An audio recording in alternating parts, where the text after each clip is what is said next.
There are several ways to tell a story. A boy meets a girl, the past meets the future. A finger meets a trigger, the beginning meets the end. England is forever, England must fall. A civil servant starts working as a bridge, a liaison, helpmeet and housemate in an experimental project that brings expatriates from the past into the 21st century. This is a science fiction story. In a London safe house in the 2020s, a disorientated Victorian polar explorer chain smokes while listening to Spotify and learning about political correctness. This is a comedy. Pause this video right now. Go and read The Ministry of Time by Kaliane Bradley. And when you've read it, you can join us for the discussion. Or you can join us anyway because we're going to tell you all about it. My name's Elijah. And I'm Joseph, and welcome to the Aisha Library. What did you think about that blurb, by the way? Well, I was going to say that. The blurb started good. Like, the first couple paragraphs, it was interesting. And then it fizzled out. And also, it gives you a clue to what this book is really about. It's not about time travel, it's a love story. Yeah, like the first thing was boy meets girl. It didn't say time travel at the 100%. Start. We all know boy meets but girl what did you think of the book? So, like, overall, like, spoiler-free sort of thing. There were a lot of things I did like about it. I really enjoyed the writing style. I really enjoyed a lot of things. I really enjoyed a lot of things about the writing style, I should say. Okay, so you would think it's worth reading? Yeah. You'd recommend it? I wouldn't recommend it. It's worth reading. Just give it a quick out of 5 stars. 2. I'd give it a 1. I don't think it was worth reading. I thought it was boring. I thought it was pointless. But I actually learned something reading this book. Probably something I should have learned from the 20 times that I've read other romance books that are exactly like this book. I've realised that these books are literally foreplay for women. The romance is the plot. The author is teasing the reader. The romance is literally a journey. Women who read these stories know how it's going to go, but it's an escape for them, an escape that they enjoy. I thought it was women would fall for this type of story because it's heartwarming and makes them feel, oh, that's what I thought up until this point. But it's not the case. They know it's bullshit, but they don't care. It's the bullshit that they are trying to lose themselves in the story. Yeah. And I think that's what we should do in the future. Maybe instead of complaining about how boring and unoriginal these types of stories, maybe we could look at how well the author has done in said category. Because this category isn't going anywhere. Well, we're going to have to read some. It's getting bigger and better than ever before. Not only that, but I think we have started doing that, to be fair, because when we started romance at the beginning, it was just complain. Now we're kind of like, give them a little bit of credit. But maybe we could take a step further and really immerse ourselves and become little girls. Start getting our nipples hard at all the scenes. Fanning ourselves. But one absolute tapping that the author completely missed is that Commander Gore could have been a 3-dimensional character. I mean, he was obviously the best character anyway. But he would say common sayings such as, why don't we let off some steam? And these type of sayings are usually hundreds of years old and in many cases invented by sailors. Commander Gore, being a sailor from nearly 200 years ago, could have been full of those sayings and he could have educated us on the origins. 100%. As we learned from when we read The Wager by David Grant, there's so many sayings that's invented by sailors. We don't even know where they come from. So to me, that would have made his character more interesting and taught us something. That was a tap-in. That was completely missed. How did you blunder that? I mean, it's an easy blunder, but if you catch it, that's an easy slam dunk as well. That's not just a win, it's a slam dunk.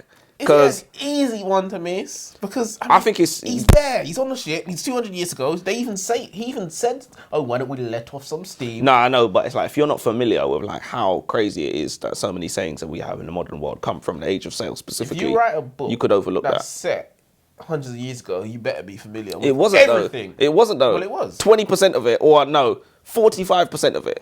I'd say you're right with the 20 or 25 because it was only a couple of entries, you know. And it was very short ones as well. Yeah, exactly. 30, let's say 30% of it was set back in then, and the rest of it was the long chapters was. They even included homegirls ones. Yeah, they even included some homosexual activity. Yeah, of course. Not really, but you have to get that in. Like the main male character, Commander Gore, I think. What was it? An unnamed female character said to him, "Was there any women?" And he said, "Not really." And then she said, "There was no things." She said, "What about men?" And he said, "One is a long time at sea." Yeah, facts. Commander Gore or Commander Whore? That's the question we must ask ourselves. But come on, they're at sea for like how long are we talking? Like months and years, easily. So boy, well, when the well runs dry. I actually watched something online, and it's kind of a conversation I've had before, and we need to get into this. Yeah, no, we do. A conversation. And one guy said, "Oh, I had a gay blowjob," and the person who read it said, "It's not really a gay blowjob just because you had it from a man. It's just a blowjob." And he said, "Just because you have a blowjob from a man doesn't mean you're gay." And that's a very hot topic. That's a very hot. I think it's true though. I mean, I don't think it's untrue. I don't think it's untrue. He said, "Just because you enjoy the blowjob from a man doesn't mean you're gay."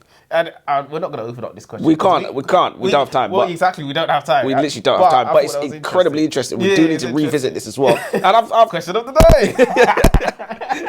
Do we just manufacture a question of the day? Maybe. We ain't got time. Do you want to go? Yeah. Thoroughly entertained right off the bat. I have to give author Kaliane Bradley credit for this fantastic idea. Secret Department of British government using time travel to deport people to the future. Deportation, very British. The dialogue has been incredibly entertaining and a joy to read from the first page. Commander Graham Gore is our male lead, a sailor rescued from a failed Arctic expedition in 1847.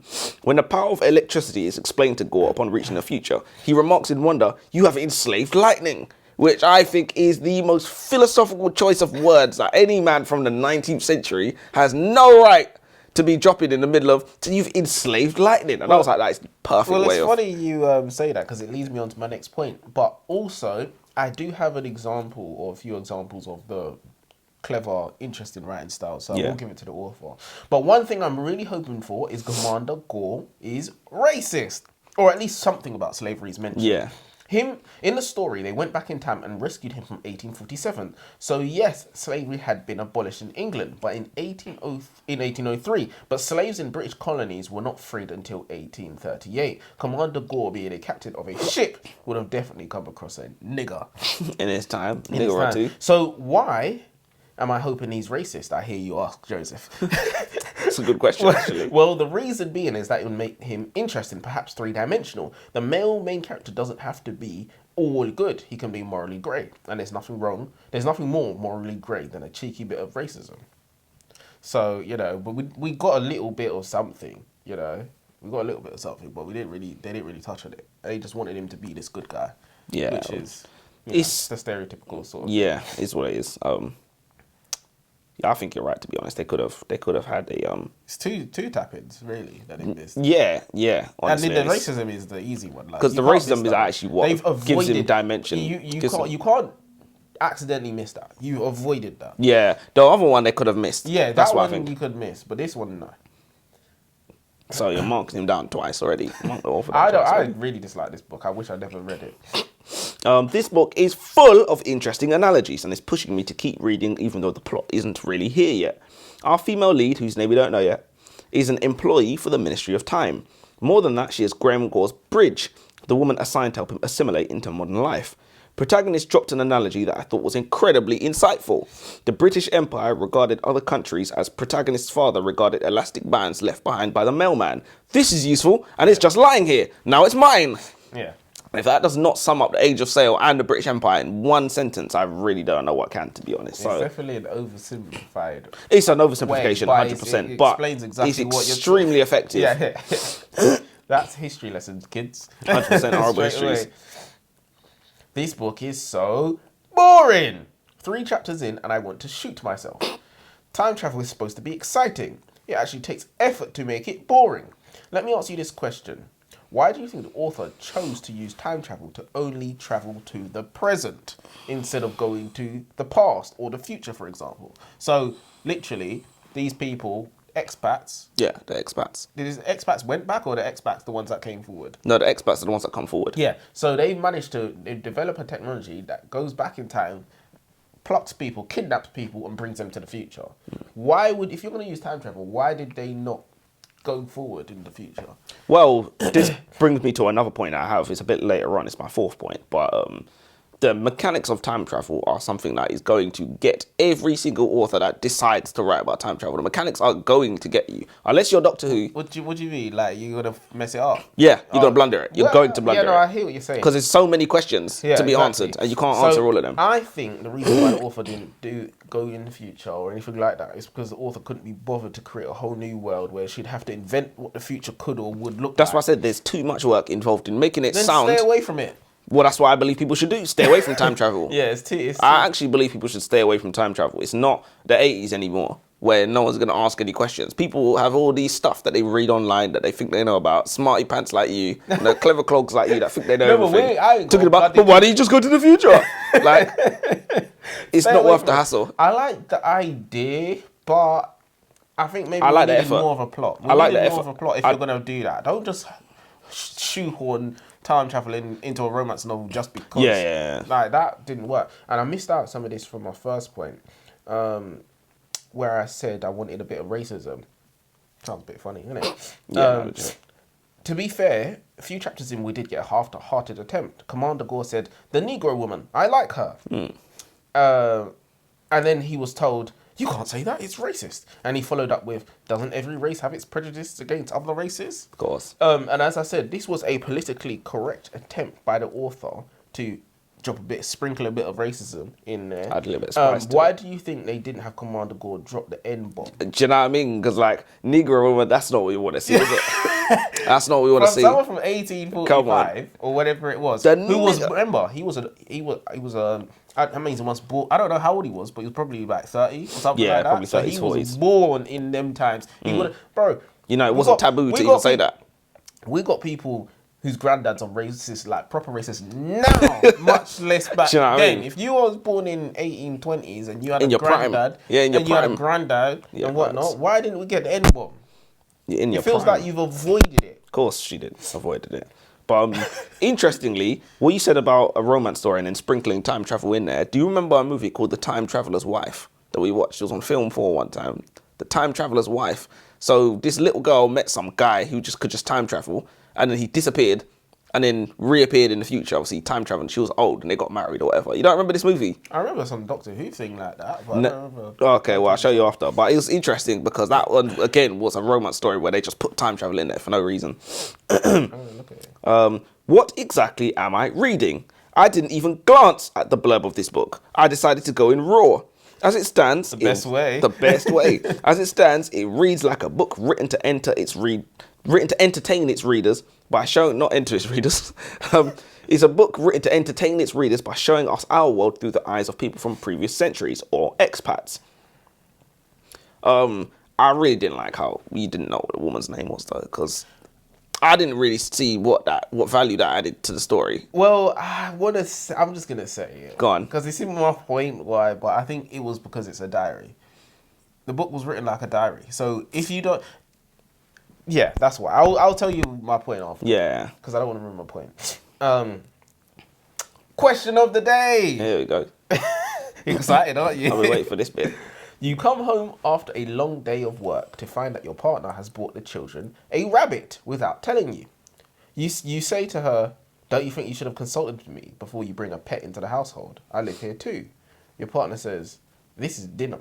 This isn't a pet. I want you to give the children a lesson about nature. We're going to butcher it and prepare it." Your children are 4 and 7 years old. What do you say? And is your partner doing anything wrong? Doing anything wrong? Not necessarily. I don't think they're necessarily doing anything wrong. Do the children think it's a pet? Because then that's probably the only question you'd have to ask. Because if he thinks it's a pet, then maybe the children... he's and she's going to assumed, spring though. it. He's yeah. assumed. So They if he's assumed and like they're all on board with this plan or whatever, they may not be on board necessarily, but it's like, you know, meat come from somewhere. So do you know what I mean? Absolutely nothing wrong with it. So I don't think there's anything wrong with it. What if yours your boyfriend and he come home with it and he said, "I want you to, you know, butcher it for the children," and you know, because would you do it? Would I you do say, it? No. It's your idea. You do it. Would I do it? Or would you say, "Nah, I don't"? Really. I would probably... It's tough because I tend to do things that are in my skill set.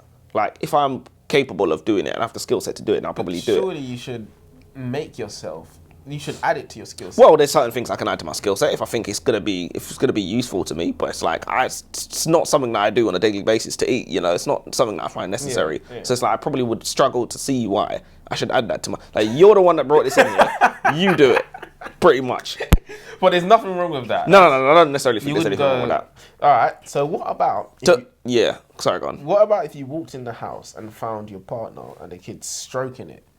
Stroking the rabbit, Yeah. you know, play with it, and you said, "If it's dinner, why are you stroking it?" and your partner said, because it's cute, does that make their response more, or does that make them more or less of a psycho?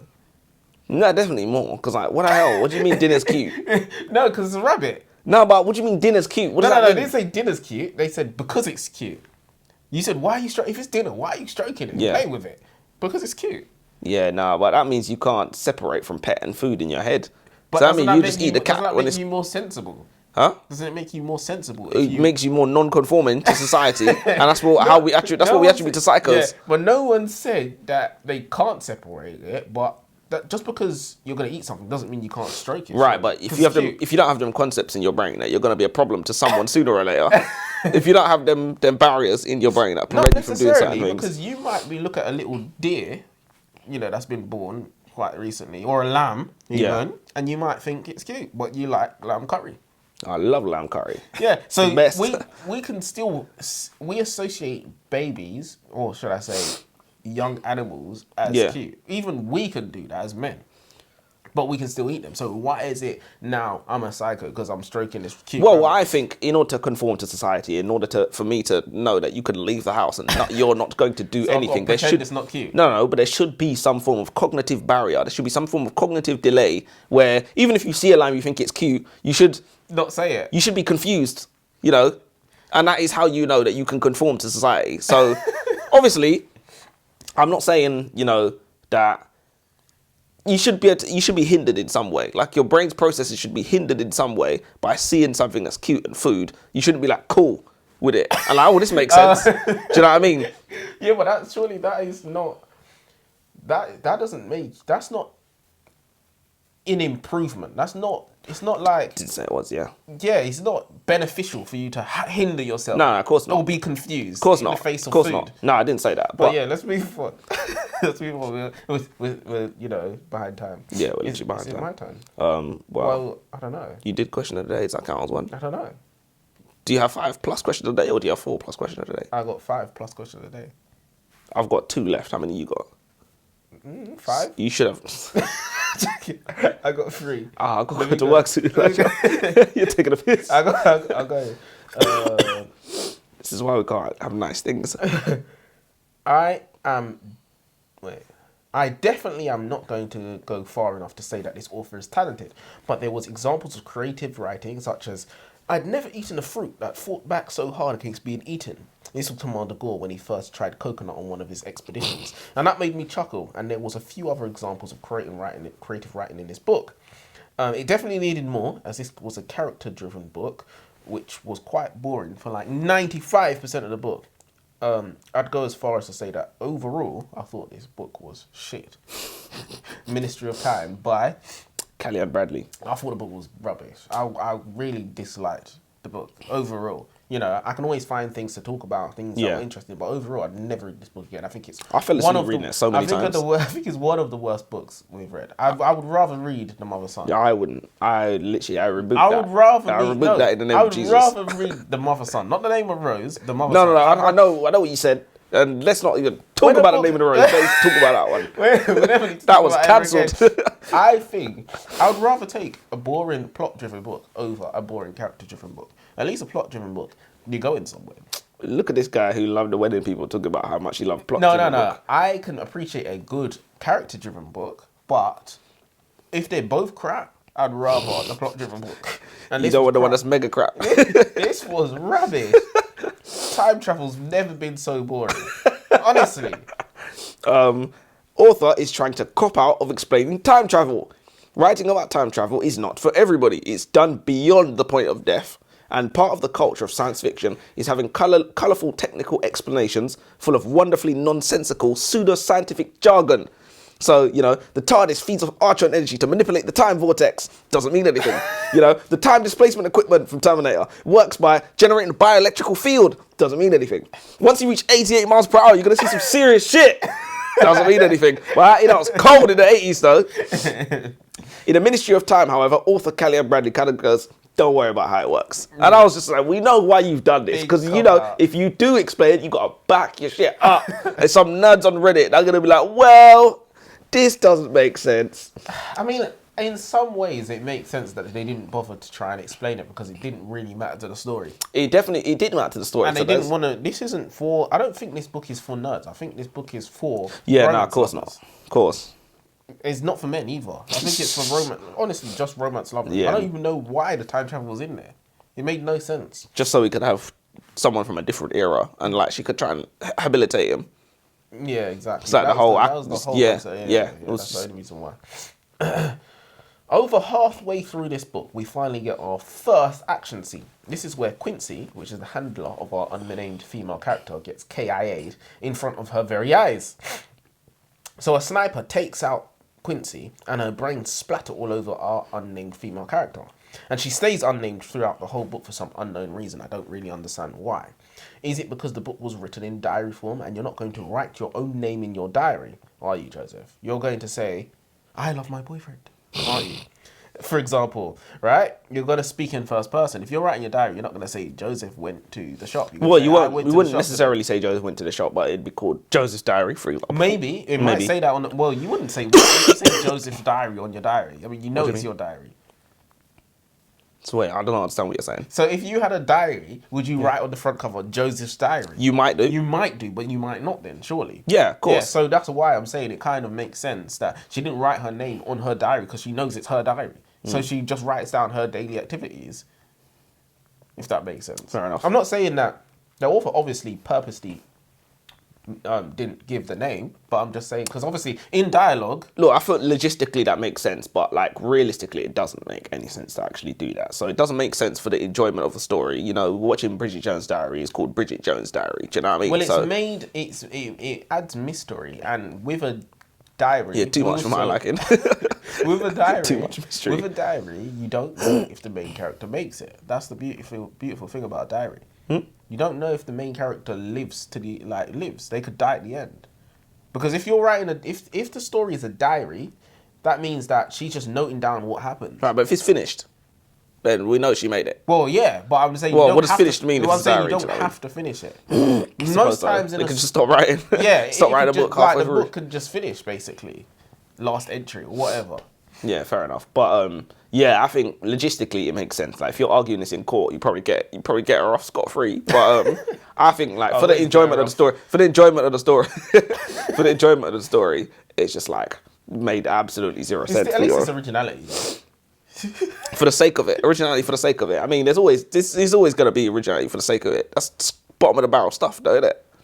Let me finish. But yeah, there was a terrible lack of action in this book. It was just some played out romance story. It was how does the female main character fall in love with the outdated male main character? Yeah. Which is something we've seen before with Lachlan and Emmeline in A Love Like No Other by... Who knows? Gotcha. Even I knew this one. Did you? Presley Cole. Yeah, no, I knew this one. Oh, is it? But don't remember. So towards the end of the book... So towards the end of the book... Oh, but this one's good. Towards the end of the book, the author realises, oh shit, this is boring. Let's put a bit of action in here. So Commander Gore and the unnamed female main character go on the run because some random people from the future are trying to kill them. Of course. Quick question, actually. If people from the future are trying to kill you, why would you fight that? They're trying to kill you for a reason. Nah, they know what they're doing. To stop the world ending, the calamity. Romance stories are all about... Romance stories are all about... romance. There's nothing wise about romance stories. They're all about sacrificing the world for the woman. Sacrifice the world for the girl. That's literally what they're all for. So in that instance, you're supposed to say, fuck whatever they know from the future.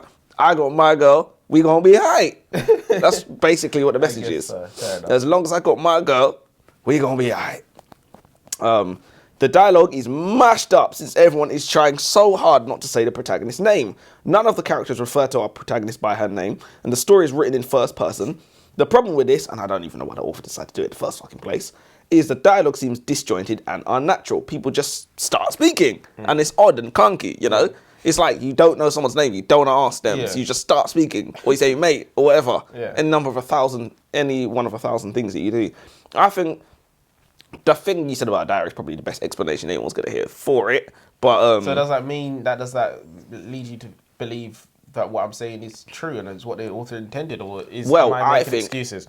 Any author worth 10% of whatever they made on this book would say, yes, that's exactly what I did. As soon as they hear the diary explanation, they were like, yes. Another thing, the plot was all over the place. So when Quincy got killed, just before Quincy got killed, she handed the female main character some piece of paper or something like that. Nothing came of that.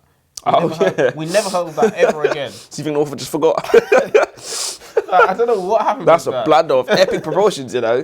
If you just forgot, so why was it in there? It feels something that you didn't need to remember. Exactly. Jesus. This is my last one. So surprisingly, the two main characters coincidentally start falling in love while on the run. So let me get this straight. People from the future are trying to murder them, and the first thing that they do is go home and have sex. Of course. I mean, it's what I'd do. That's exactly what I'd do. But why danger or no danger, you're doing the same thing. But why does the commander have to be this stereotypical gentleman in the bedroom, as if men aren't lustful animals in 1845 as they are now? Do you identify as a lustful animal, Joseph? Of course not. I'm a gentleman. I mean, look at that belly. You clearly don't have self-control. You know, it's actually going down, you know. It's the way it's cut out there. And of course, this battle-hardened general, Commander Gore, would tremble at the kiss of a female main character. The book reads, he said, "Don't!" And there was panic in his voice when she tried to kiss him. And of course, there was more time travel plots shoehorned in at the end. Like the last 30 pages was filled with action, you know. Because the female main character from the future came to her, and you know, it was just all over the place. I think if you're gonna have time travel in your story, not only it should be like so important. It's a character in and of itself, exactly. And you should actually do your research and do some form of try to explain it. Because if it's just a byproduct, it's too powerful to just be a byproduct. Have a plot, man. I mean, this could have been a very good book because the idea of getting someone from the past and kind of assimilating them or whatever, you know, bring them up to speed. That's interesting. We all like that, but we've got to have a plot, man. I mean, not just at the end.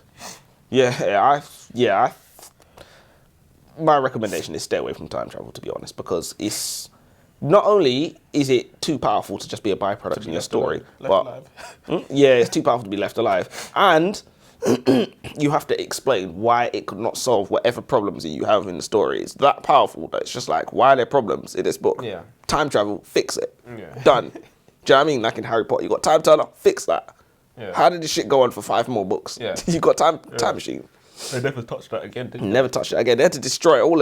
It was all destroyed. Of course they were. Of course they were. Because if they were here, this should be wrapped up already. You wouldn't be able to make no more movies. I already did my last one, but all right, so I still got a quote. We'll end with quote of the day. Battle. Yeah. Quote of the day. Well, I was going to go first, but go on then. When you are going through hell, keep going. Why stop in hell? Okay. Quote of the day. The emotionally insecure man seeks out motivation to do something hard 1 time. The emotionally mature man uses discipline to do something hard 1,000 times. Your haters are out there holding their breath waiting for you to fail. Make sure the fuckers suffocate.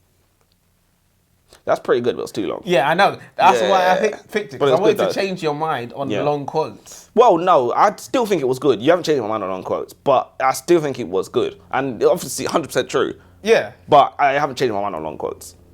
The short ones will always... The short ones will always be better. Always. So you think your quote was better than my quote? Yeah, of course. Well, good thing we've got some sensible people out there that can tell us. Do we? Depending on what they say, will let me know if they're sensible or not. Well, till next time. Till next time.